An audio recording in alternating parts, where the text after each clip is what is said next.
Hello, amazing friends. Welcome back to Life Biz Goals podcast. I am Latonica Sass, your host, and I am so glad to be back with you today. I want to talk to you about something that I think a lot of us experience, but may not even realize. And it's this: the version of you that survived may not be the version of you that thrives. I know for some, that might sound weird, but just give me a moment, okay? We're going to tap into this and then you're going to understand where I'm coming from and what I'm saying. See, survival mode teaches you things like how to push through, how to adapt, how to protect yourself, how to keep going even when life feels heavy. And some of us, we became strong in survival mode because let's face it, we had no other choice. We learned how to survive disappointment, stress, heartbreak, survive pressures of life. Some of us even survived toxic environments, financial struggles. I know I did. And survived carrying responsibilities that felt way too heavy. And for a while, we should be absolutely honored and proud of ourselves because we made it through. Okay. But at some point, we have to ask ourselves, am I still surviving when I have the opportunity to thrive? I know that is probably something you've never heard of before. Maybe you have, that's great. But for many, they think that you continue on in survival mode, and that's not how things continue to go when it's time to thrive. See, sometimes these habits that protected us in survival mode, they can limit us in our next season. Think about that. They can literally limit you in your next season. All right. I can personally say that I've been in this place before. Several years ago, I went through a divorce and it was difficult. It was hard. And it literally thrust me into survival mode. And the reason why I say that is because, just giving you a little bit of background, I went from my parents' house to graduated from college, straight into marriage, then a divorce after 8 years of marriage. So when the divorce happened, I thought my world was going to fall apart. I thought my world was going to collapse. I didn't know what I was going to do because I had never had to fend for myself by myself alone.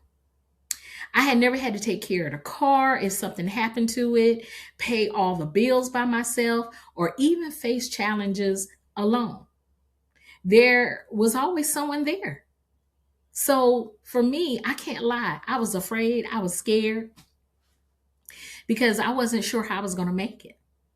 And in my mind, I was like, what if the car breaks down? What am I going to do? What if I need something? How do I get it? Who's going to help me?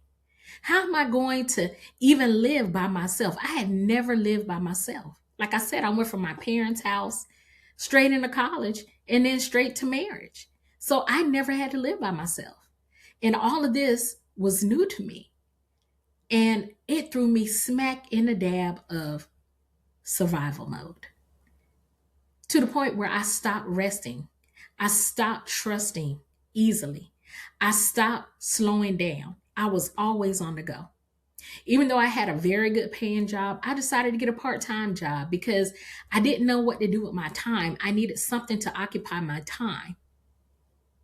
And like I said, I was so used to having someone around after doing this for several years, it eventually became normal for me.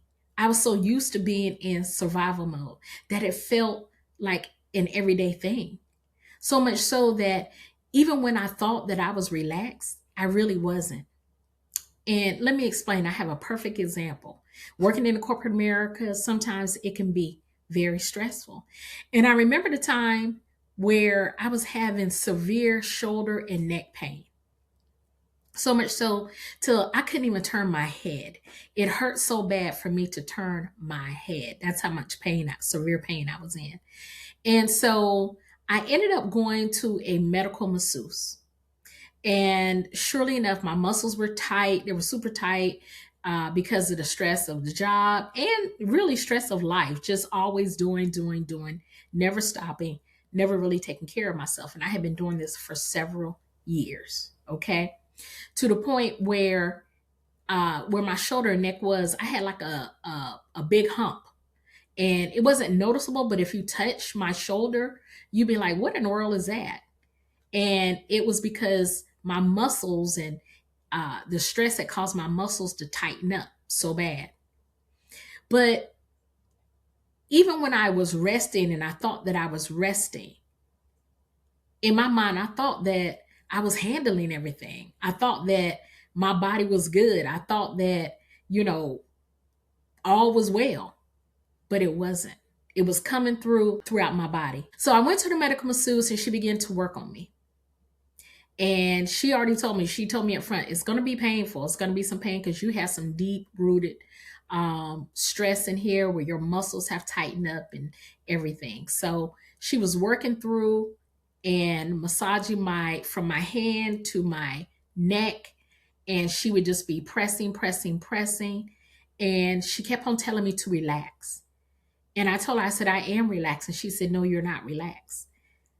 And she told me again, she's kneading like dough and trying to work it out and everything. She's like, relax. And I'm like, I am relaxing. Because in my mind, I thought I was relaxing.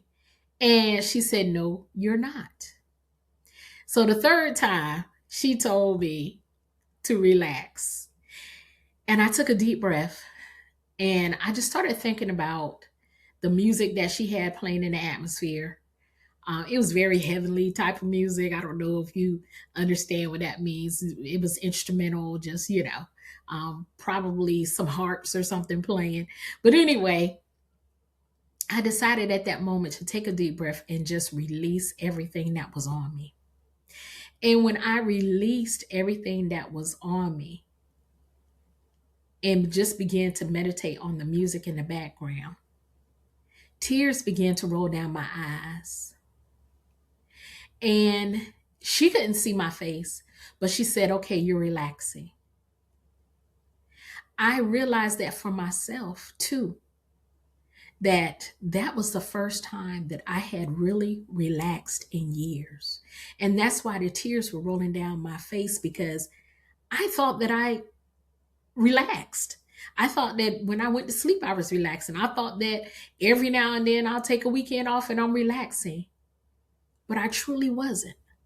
It wasn't until that moment that I released everything that I actually relaxed, and my body felt every bit of it. And by the time she finished, I was able to turn my neck.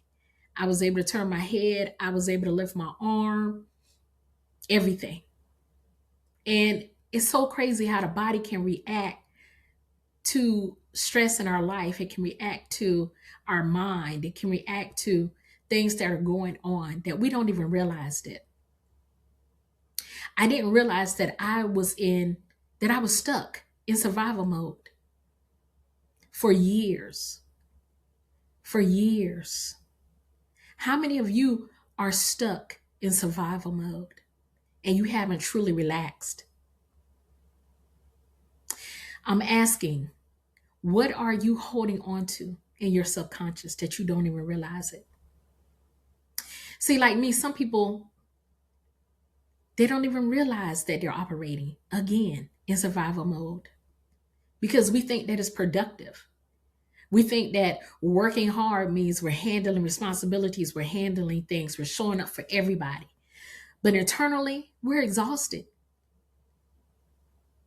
somewhat disconnected even at times, running on pressure instead of purpose. See, understand the mindset that helped you survive in one season, it's not the mindset that's going to help you thrive in the next. Because you can't thrive while you're constantly bracing for an impact. Some of us were always waiting for the next thing to go wrong. We're always preparing for the disappointment. We're always overthinking, always in the defense mode. You can't even enjoy a blessing. You can't even enjoy a gift. You can't even enjoy a special time because you're already preparing for what next. You're preparing for the crazy thing that's going to happen next. And while surviving, That surviving mindset may have protected you before. Thriving requires a different mindset. See, survival teaches us how to make it through, but thriving teaches us how to truly live. And thriving, it requires trust. Trusting yourself again, trusting that everything won't fall apart, trusting that you don't have to control every outcome just to feel safe. Because when you're hurt, disappointed, or constantly under pressure, trust becomes difficult. Let's just be honest. But thriving requires you to stop living in constant defense. Healing. When you're thriving, healing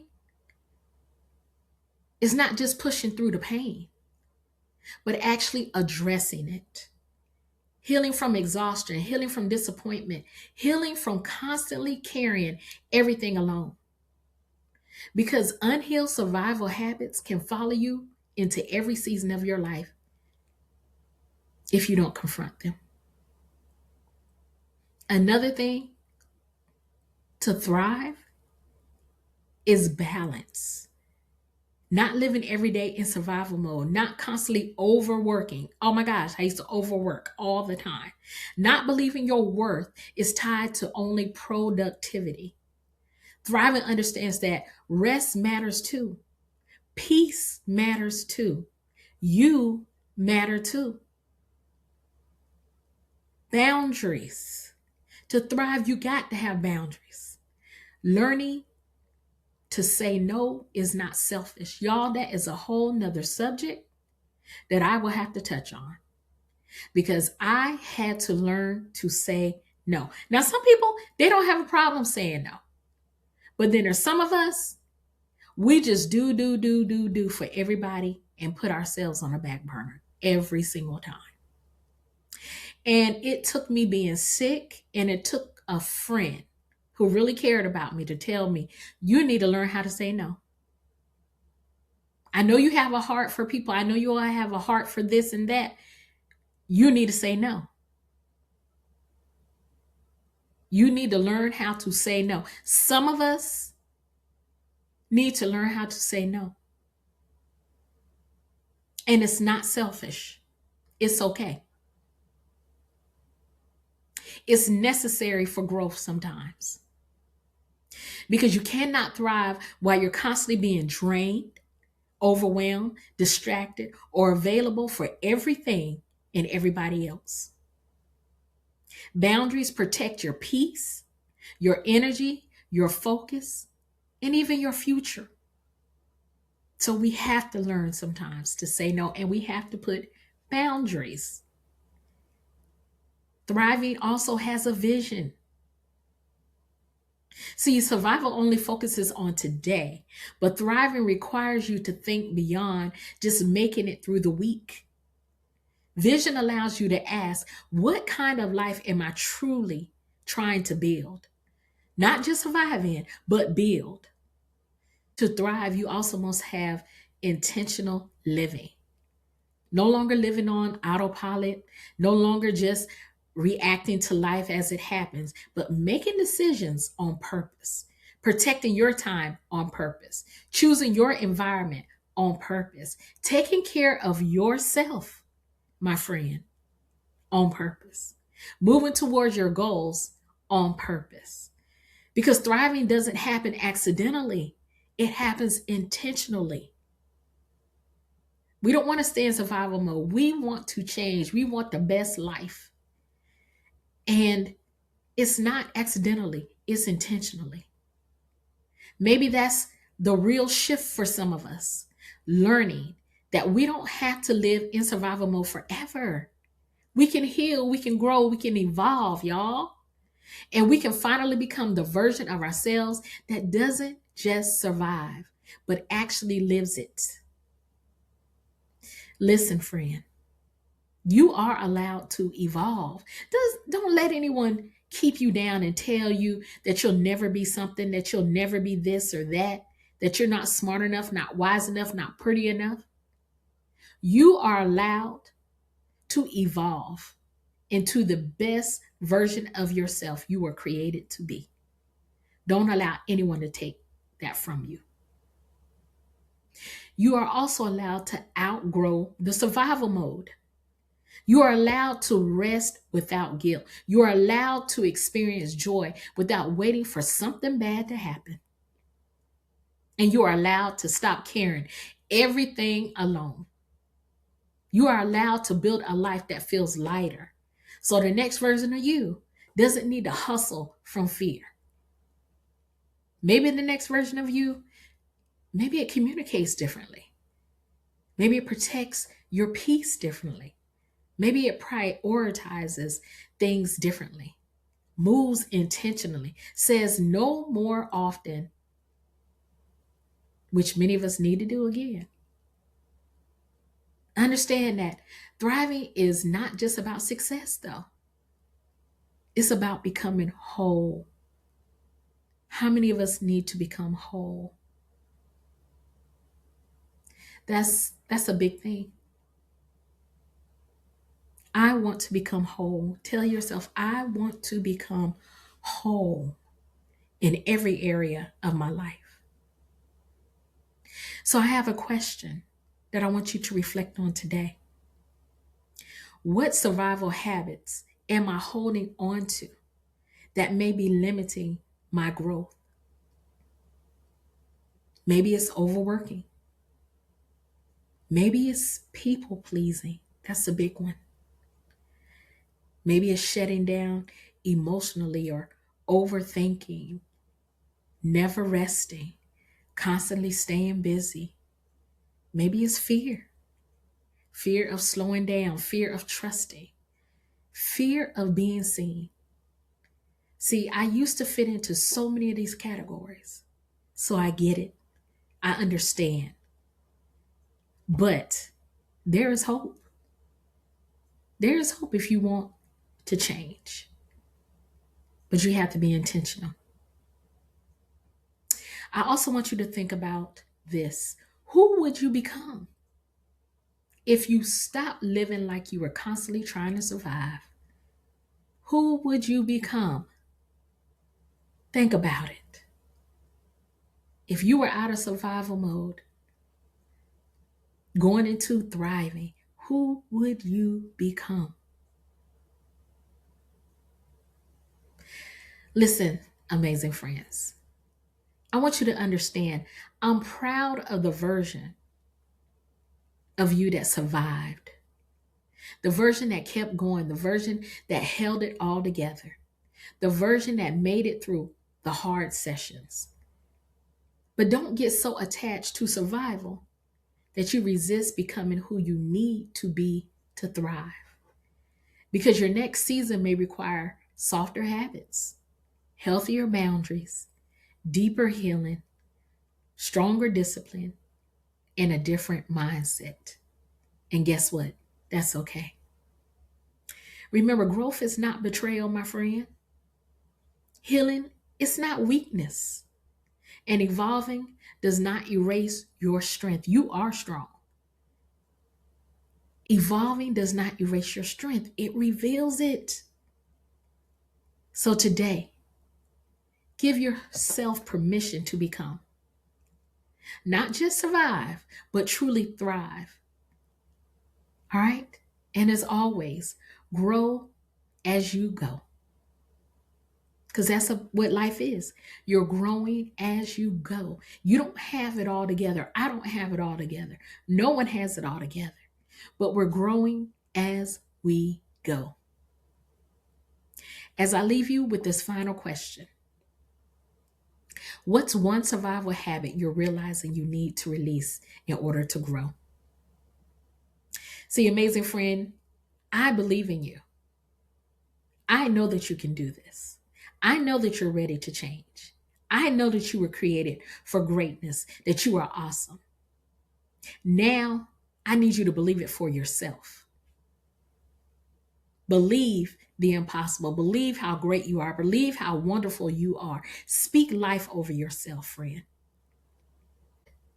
We're thriving. We're no longer surviving. We are thriving. And I believe in you. All right, friend. Thank you again for tuning in. Share this with a friend. Like it. Listen again if you need to be encouraged. Have a wonderful week. And until the next episode, stay encouraged, speak life, and